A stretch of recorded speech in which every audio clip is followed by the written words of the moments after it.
Hello, hello, hello. May peace and power and elevation be to all you beautiful people out there. This your girl Tiffany coming through here live in effect. So make sure you guys subscribe and like and share the channel, okay? And thank you guys that's been tuning in to my channel. So today's topic is going to be about barbershop music. A lot of people don't know what barbershop music is, okay? A lot of us never heard this. So barbershop music been around for a long time. Basically, it started off where a group of young guys will go around the barbershop and they will do like a little acapella singing, or they'll play some instrument and they'll sing outside the barbershop or inside the barbershop. Okay. And so that's how the formation of barbershop music came into place. Now, it wasn't just only prominent in the African American community, also in the white culture as well, and other cultures. But today, since June is Black Music Month, we're going to talk about how it has played a role in the Black community, and how it has influenced many youngsters to be able to go to the shop and be able to sing and do whatever. All right, but one thing I want to say about the barbershop. See, the barbershop is not a place for just young males to go get their hair cut, get their line up, and get all that, this, that, and other. No, it ain't just that particular place.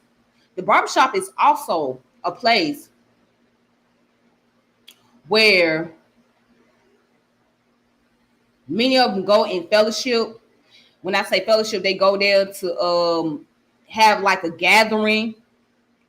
You know what I'm saying? It's like their little sanctuary. They go and hang out with each other. They'll talk, communicate, etc. Whatever conversation they want to have amongst themselves as males or men, that's where they go. The barbershop usually is like a safe haven for a lot of men. They can come in there, they'll get their hair cut, or they just come in there and just have a dialogue, just talk. They talk about sports, music, fashion, you know what I'm saying, cars, women, whatever. That's their little safe haven. So the barbershop has always been that foundation, that place for a lot of young males, where they can go and be able to just, be more a little free, have a little bit more liberation, and just go and hang out and just talk to people, you know what I'm saying? So, they might go in there and talk to an elder. They might go in there and talk to they might go talk to an elder up in there and get some wisdom, get some knowledge. Or they might just go there and hang out with their friends over there, meet up over there and do whatever. All right. So let's get started. Let's look up what barbershop music is.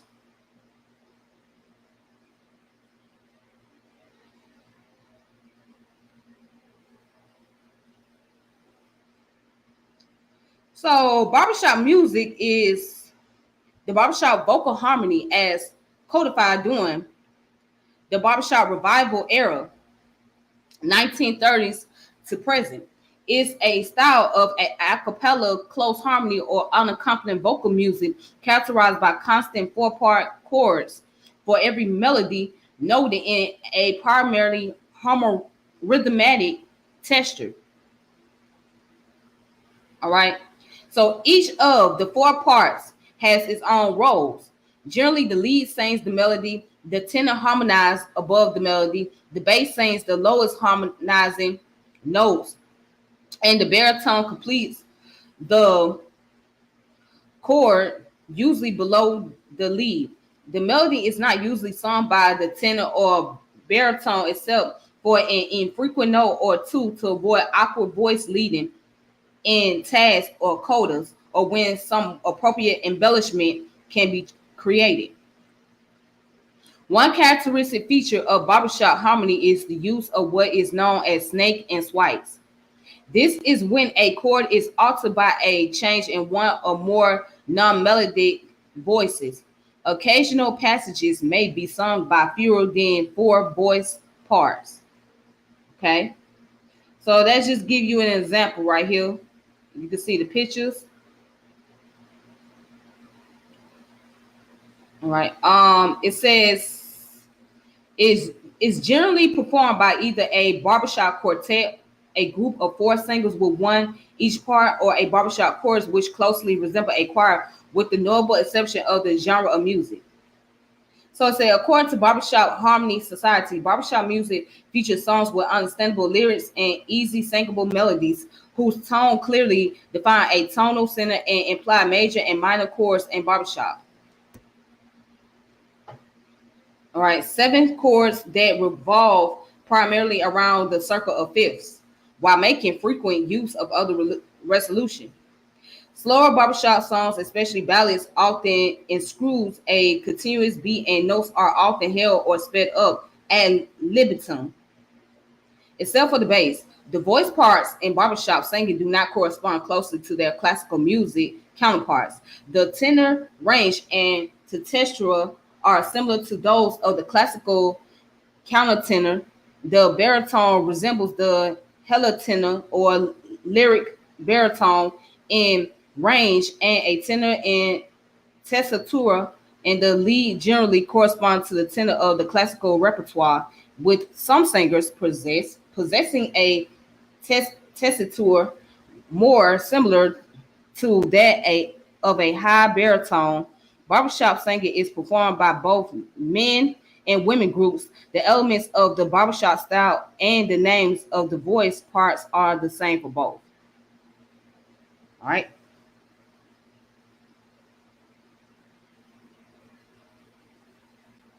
Okay, so let's go down to the historical origins. It says, while the modern era of barbershop music is accepted to have begun with a 1940 revival, opinions as to the genre's origins vary with respect to race, gender, region, and context. Historical memoirs and journalism indicate a strong tradition of quartet singing among young African American men gathering informally to crack up a chord. This was acknowledged as early as 1882, when a New York Age writer traced the development of this singing as a homegrown amusement arising from the exclusion of blacks from theaters and concert halls. Jazz musician Louis Armstrong told of having harmonized on New Orleans street corner as a boy, and NAACP Executive Secretary James Weldon Johnson grew up singing barbershop harmony.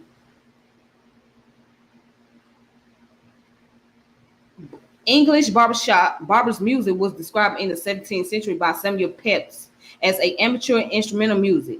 The Encyclopedia Britannica considered the 19th century origins of the quartet style as obscure, possibly referring back to the barber's music, or dating to when barbershop served as a community center where men would gather for social and musical activities, with barbers traditionally being musicians. While later white minstrel singers adopted the style in the early days of the recording industry, their performances were recorded and sold.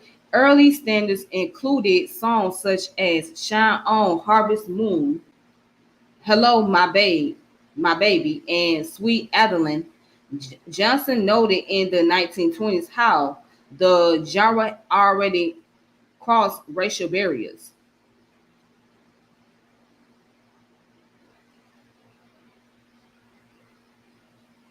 All right, so going down with his barbershop music was very popular between 1900 and 1919. Some of the most popular quartets were the Harding Quartets, the American Quartets, and the Peerless Quartets.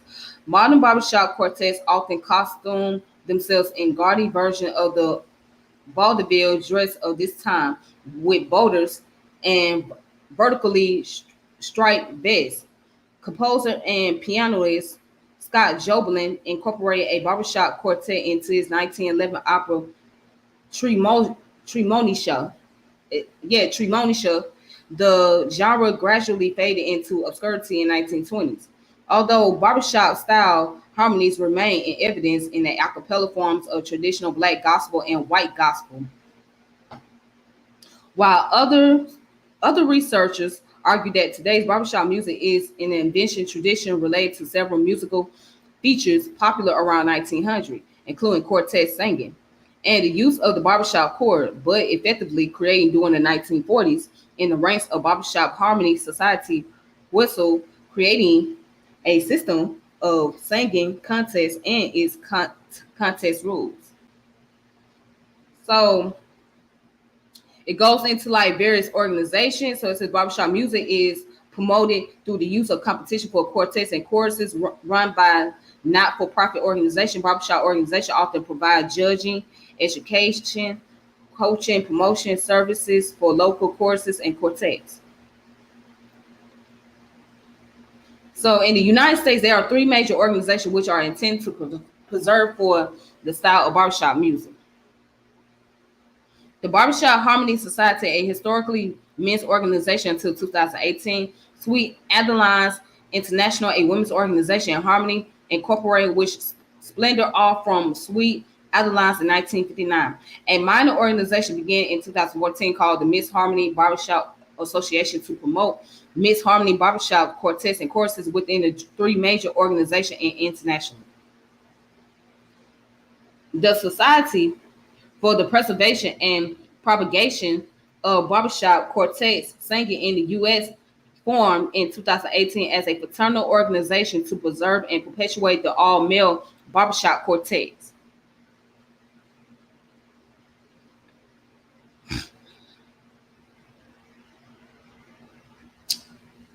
And that's pretty much it. So there's the list of songs, typical barbershop songs. Down by the Old Mill Stream by Tell Taylor. Down Our Way by Al Steeden and Fred Hughes. Honey Little Lizzie Melody. Let Me Call You Sweetheart. My Wild Irish Rose. Shine on Me, The Story of the Rose. Sweet Adeline. Sweet and Lovely. Wait Till the Sunshine, Nelly. And You Tell Me Your Dreams. So there's so many lists of songs that's considered as barbershop music. So as I said before, barbershop music consists of a cappella style where you got usually quartets, people who sing in the a cappella tone, or somebody playing some instruments or something. All right. Now, there is more information regarding to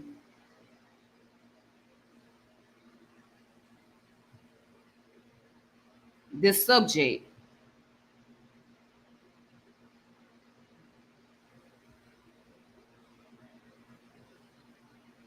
All right, so right here, here's an article. It's called Making Music Out of Noise, Barbershop Quartet Singing in Society by Daniel B. Lee. And this came out in 2005. Right? So let's go into the meaning and form of music. So it says, what is music? One provocative definition suggests by social scientists assert that music is the organization of sound and times. The usefulness of this essentialist, ontologically minded definition hinges on how one understands the concept of organization. Morse code, telephone ringers, knock-knock jokes, and church bells also organize sound and time, but do they also demonstrate musicality? This definition makes no attempt to describe what special difference music itself makes in organizing sound and time.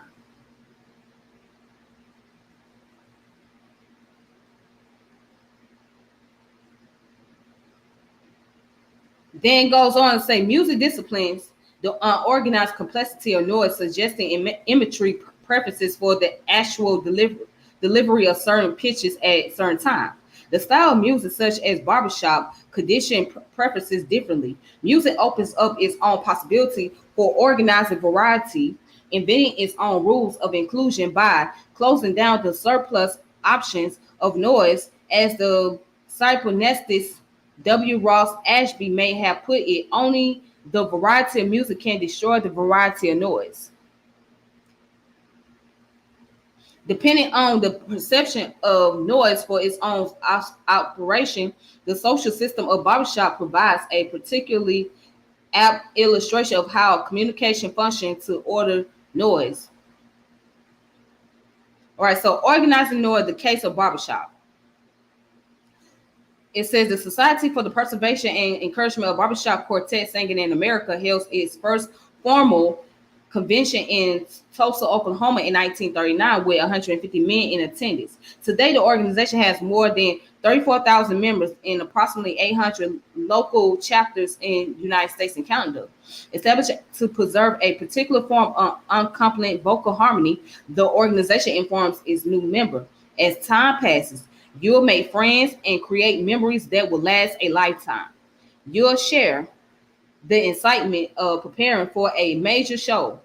Feel the heat of the stage lights and enjoy the roar of applause. You'll touch the hearts of audience with tender love songs and ballads and delight them with comedy and rollicking uptunes. You'll bring light in the lives of shut-ins and help a new generation of singers learn the simple pleasure of a cappella singing and the good old songs.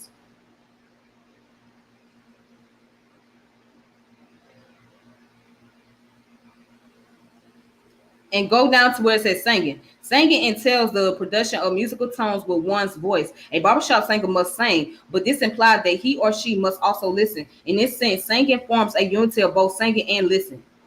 This insight underscores the improbability of barbershop as a social system. Four singers must simultaneously produce and monitor sound, organizing the complexity of perceived noise even as they actively contribute to it.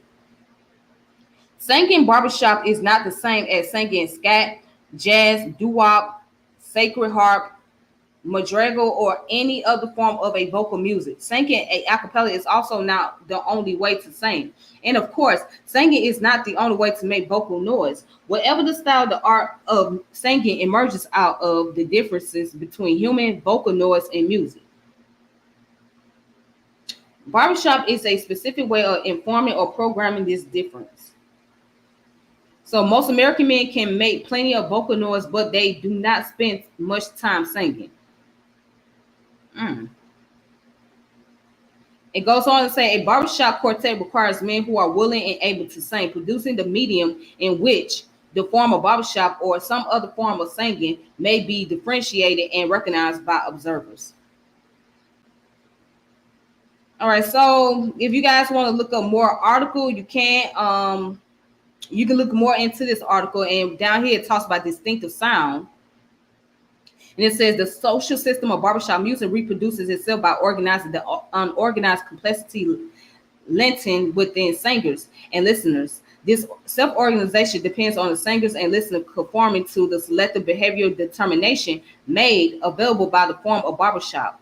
Harmony often occurs in other forms of music, but the distinctive sound of barbershop harmony and experience of contingency must reference barbershop's own program and its own history, theme, expectation, and condition for success. So the form of barbershop selects certain possibility and manage only those possibilities, excluding all others.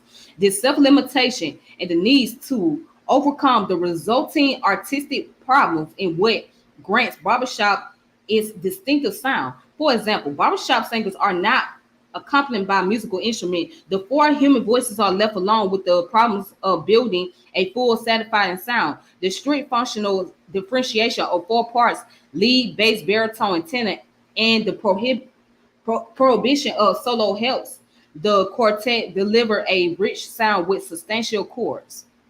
Okay, so if you guys want to look at this is the article that comes from Making Music Out of Noise by Barbershop Quartet Singing in Society.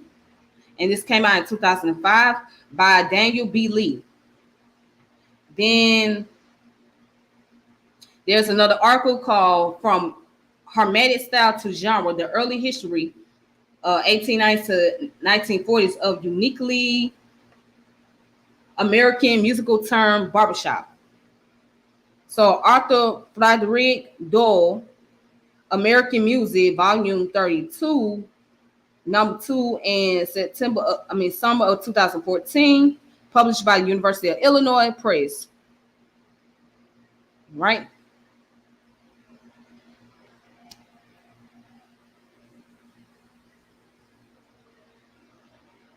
All right, so the harmonic style to genre, the early history of the uniquely American musical term barbershop.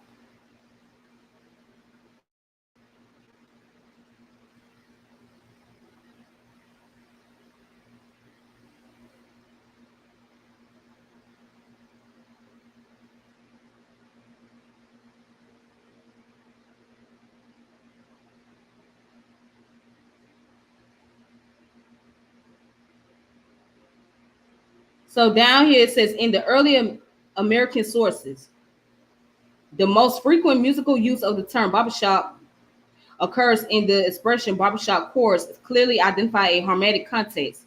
Furthermore, in newspaper report and reviews, we find barbershop chorus used to describe the performances of music multiple groups for soloists, duos, trios, for a sextet accompanied by banjo and guitar for 12 singers, accompanied by piano for choruses, pianists, a sextet of wind and string instruments, and orchestra performing classical music and even some instrumental music in general. The sources indicate that the harmonic style was already fully established in the late 19th century. Furthermore, as the term barbershop entered the music market, it appears in very different musical contexts. The term was applied to nearly every kind of singing, ranging from amateur groups, church music, and college glee clubs, to professional minstrel and vaudeville performers and classical opera singers. Second, barbershop chorus represent big town and small town Americana at the same time. We find them in use on southern street corners as well as in the northern Ivy League universities and even in opera houses, in addition to actual Midwestern barbershop. Third, the history of this harmonic style is not limited to one ethnic group, but was equally popular with both Anglo and African Americans, as well as with recent immigrants, especially the Germans, who in many areas took over the business of running barbershops in the United States at the end of the 19th century. Finally, the story of this harmonic style is not exclusively a male story.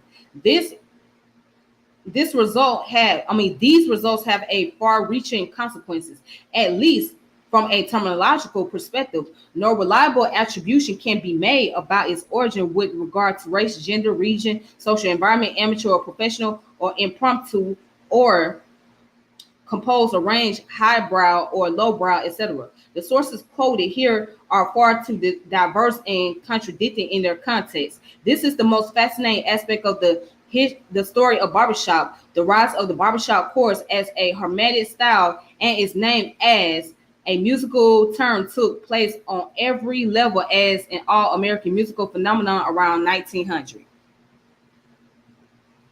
All right, so this is this article, and again, it came out in 2014. It's called Hermetic Style to Genre: The Early History of the Uniquely American Musical Term Barbershop, which was published by the University.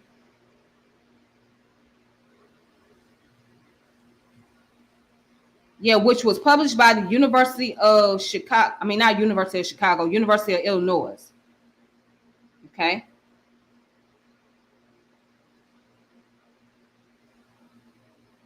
And you can find it here on jaster.org. Now, I have the third source here. The third source is Play That Barbershop Chorus, A Case for African American Origin of Barbershop Harmony by Lynn Abbott. And it came out in 1992, around the fall. Volume 10, number 3, American Music was the source. All right. And it's published by University of Illinois Press. So according to this article, there are better singers advertised and unknown down in the cornfields than any of us. Alberta Hunter. So it said barbershop harmony is one of the great American inventions. The contemporary image of barbershop harmony is couched in a romanticized possession of the gay 90s, with dapper white middle American barbers and their patrons posed next to the barber poles and attitudes of harmonizing. There is, however, little in the mainstream literature of the period to reinforce this image. The literature of African American history, on the other hand, is shot through with references to barbershop singing. These references suggest strongly an African American origin for both the concept of male quartet singing in barbershop and a particular style of harmonizing that has come to be known as barbershop. And then what it says? Readers of the November 24, 1888 edition of Black publication New York Age came upon an article entitled Advantages of Vocal Culture, which recalled that not many years ago, singing as an amusement prevailed above all others. It explained that because white prejudice barred across to public theaters and concert halls, people had to meet in each other's home and create their own amusement. At these meetings of friends, as soon as the small games were exhausted, the proportion the proposition to sing was gladly accepted, and nature's musical instrument filled with the place with pleasing harmonies. The love of singing was so universal and highly appreciated that even after the dispersion of the social gathering, the gentlemen would unite and for hours make the night melodies with their tuneful voices.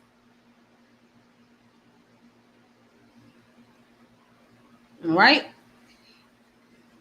Then it says these 19th century home singing parties, and especially the men's spirit after party session, speak for the lost history of a racial approach to close harmony that Americanized part singing and inspired a recreational quartet phenomenon of untold size and significance.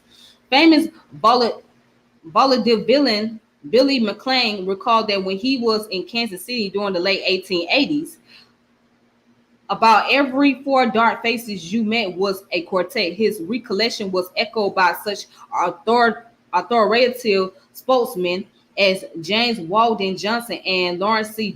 Jones, founder of the well-known Pine Woods School, who both flatly stated in print that any four colored boys are a quartet. This is frank testimony to the pervasiveness of quartet singing during the 1890s and early 1900s. For the male population, at least, it was nothing less than the black national pastime. We used to love to get together, confirms Dr. Laddie Melton, a native New Orleans who started harmonizing in local schoolyard quartets around 1910. It was typical almost for any three or four Negroes to get together and they say, let's crack up a chord, let's hit a note. At the heart of this all-absorbing quartet's activity was a spontaneous and highly infectious approach to harmonizing or cracking up a chord. Ballads and sentimental tunes were more susceptible to it, but no song, religious or secular, traditional or Tin Pally Alley, was immune. The basic idea was to improvise, linger on, and bask in the immediate warmth of hair-raisingly unusual close harmony chords.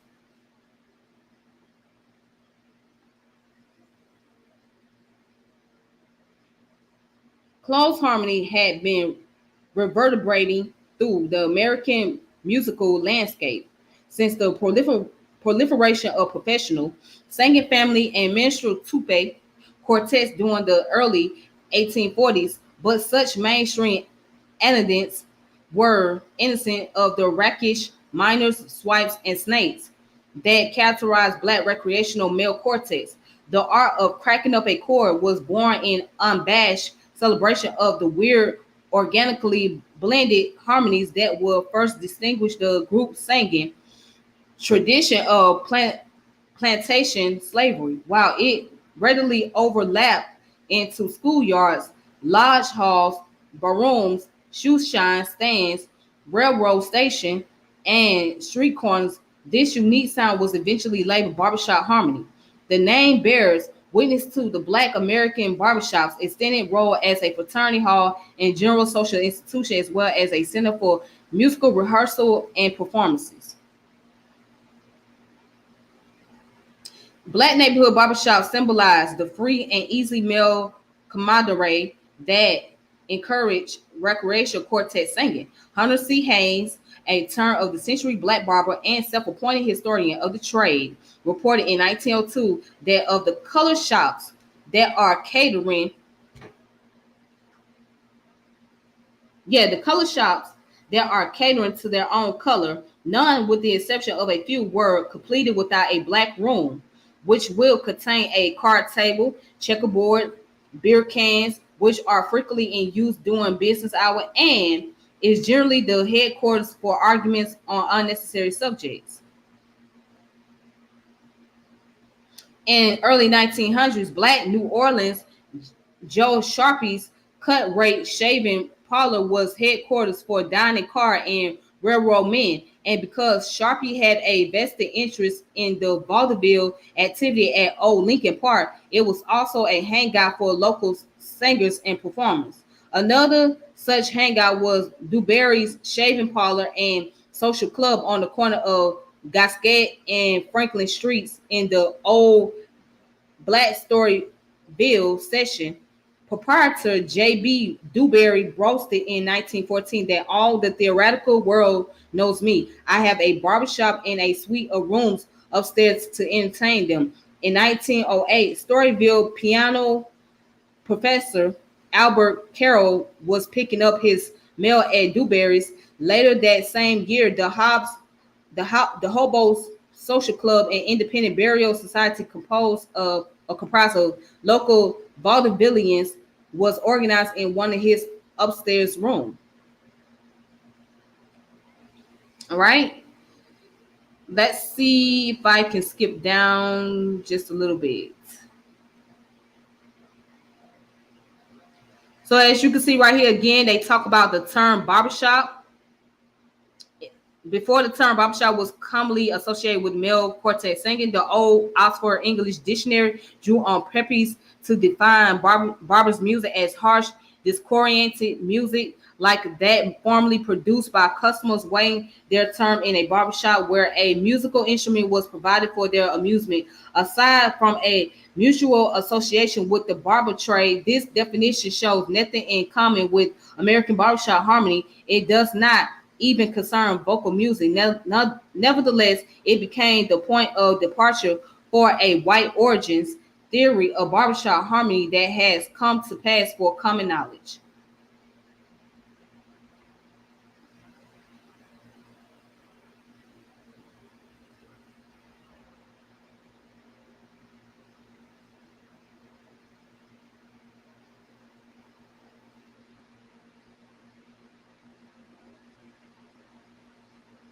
Now let's go down to here where it says, after relating barber's music to idealized 19th century American barbershop where idle gallants were welcome as long as they could hit the spit tune with accuracy and tolerate impromptu music.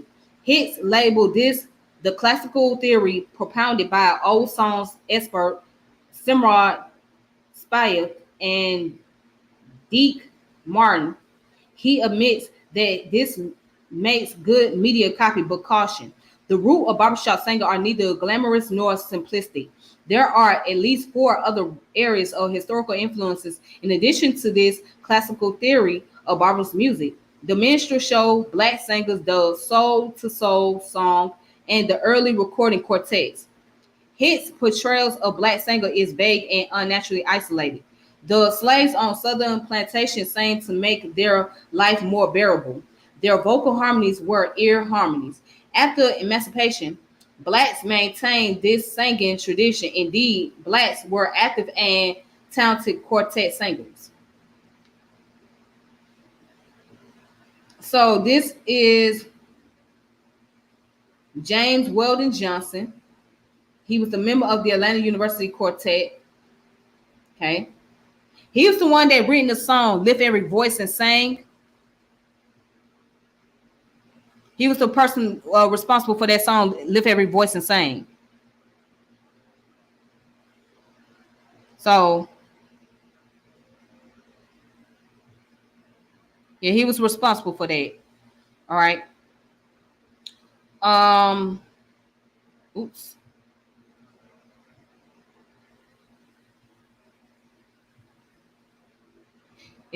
There's more information, if you guys want to check this out, just look at Play That Barbershop Chord, a case for African American origins of barbershop harmony by Lynn Abbott. All right, so that's all I have available. So I thank you guys for tuning in and watching. Unfortunately, my screen has been frozen.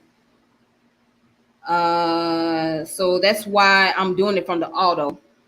But Again, thank you for those that came through. Shout out to Lions Time Baby. I appreciate you for coming through. Thank you for your support. So make sure you guys subscribe to the channel, like the channel, share the channel, all that great stuff. And I'll keep you guys posted with more information available. So peace and power, elevation be to all you. This your girl Tiffany.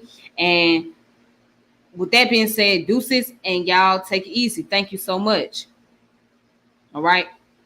It says, I send that every morning before school started.